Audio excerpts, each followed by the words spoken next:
The Chinese nation is a great nation that does not fear violence and that stands independent and strong.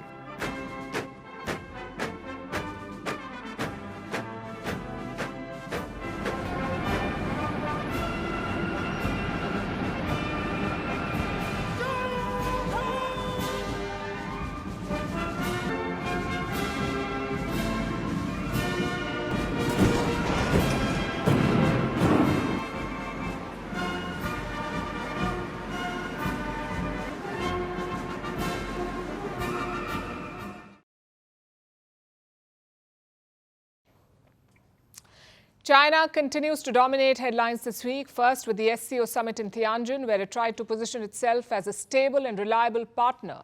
And now with the Victory Day parade in Beijing, where China is flexing its military muscle. You may have seen the pictures already. China held a massive military parade today, the first of its kind in 5 years. And what was the occasion? The 80th anniversary of China's victory over Japan in World War II. That's how they put it. So kicking off the spectacle was an 80-gun salute.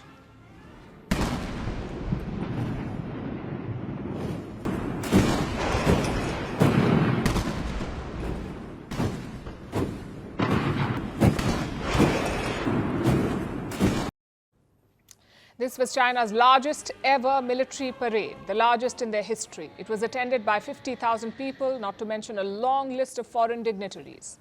There were more than 25 heads of state, including Russian President Vladimir Putin and North Korean leader Kim Jong-un. These two were the guests of honor, Putin and Kim.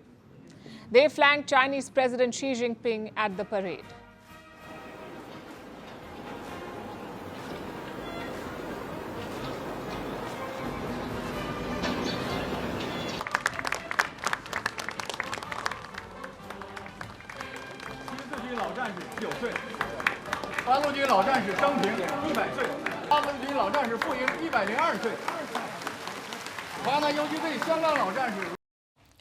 The event was replete with symbolism, starting from Xi Jinping's attire. He wore a Mao suit today, a suit similar to what Mao Zedong used to wear, clearly an attempt to channel Mao, the father of modern China, and that too on a day like this when Xi has outdone Mao.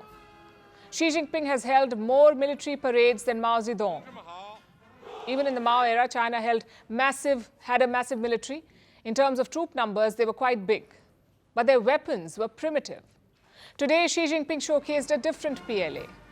That's what they call their military, the PLA, the People's Liberation Army. Today, they showcased a modern fighting force.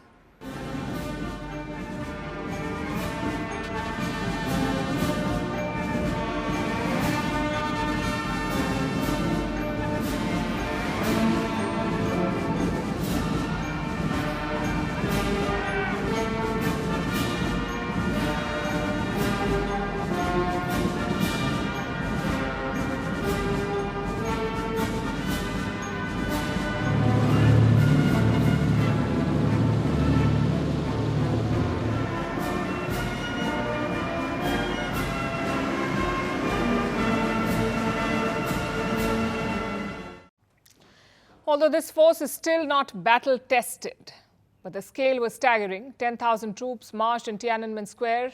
There were more than 100 aircraft and hundreds of other weapon systems. This includes conventional weaponry and advanced tech, from air defense lasers to stealth fighter jets, anti-ship missiles, undersea drones. Like I said, most of it is not battle-tested, so take China's claims with a pinch of salt. They even showcased robot dogs. That's right. Beijing's new soldiers are robot dogs.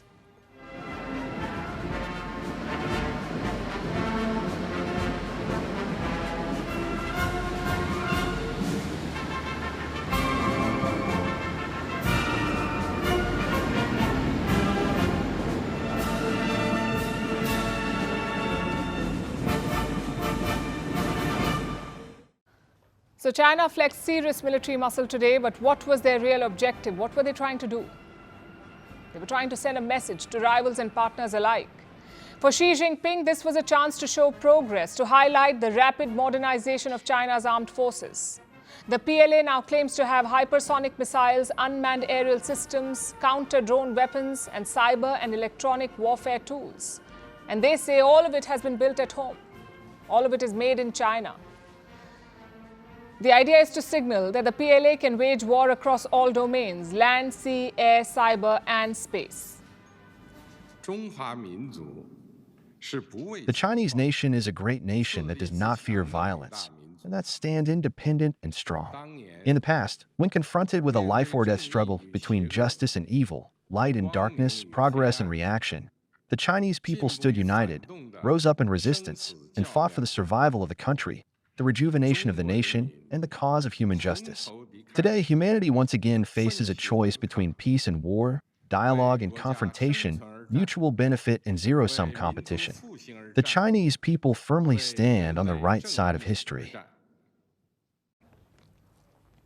For the US and its allies, Beijing had a political message too. Xi Jinping was flanked by Vladimir Putin and Kim Jong-un, and their presence was no coincidence. It was a declaration of intent. China is shaping an anti-Western alliance, and the guest list underlined this intent. Look at the attendees: Belarus President Lukashenko, Iran's President Masoud Pezeshkian, Cuba's Miguel Diaz-Canel, and Myanmar's military chief Min Aung Hlaing. They were all there for the parade in Beijing, all united by one purpose: an opposition to the West, and by extension, an alignment with China. The West wanted to isolate these countries. Instead, they have come together and formed a coalition, one that China is happy to back. And the message was delivered to the intended recipient, US President Donald Trump. As the images from Beijing came in, Trump launched a fresh attack on Xi. He said China is conspiring against the US along with Russia and North Korea. Trump wrote a message for Xi on Truth Social. This is what he said: "Please give my warmest regards to Vladimir Putin and Kim Jong-un as you conspire against the United States of America." This is America's response to China's parade, a presidential rant. Meanwhile, the US Congress is pushing sanctions on some Chinese officials. This is over the fentanyl crisis. The House of Representatives, which is their lower house of the American Parliament, has passed this bill. Plus, President Trump is targeting TSMC. That's Taiwan's chip-making giant, TSMC. It has factories in both China and Taiwan, and it uses technology and tools built in the US. So now the Trump administration is trying to block it so that US chip-making tools do not reach TSMC plants in China. And to do this, they have revoked TSMC's license. It's the same old weapon of economic sanctions, although it's proving to be a blunt tool. Take the example of Russia. Russia has more than 20,000 Western sanctions. Trump gave Putin an ultimatum last month: stop the war in Ukraine in 50 days or face the consequences. Well, that 50-day deadline has passed today, and the war in Ukraine is still on. Trump's ultimatum has not even slowed it down. And today, the leaders of Russia, China, and North Korea, along with many others, are not just shrugging off American sanctions and threats, they're marching together.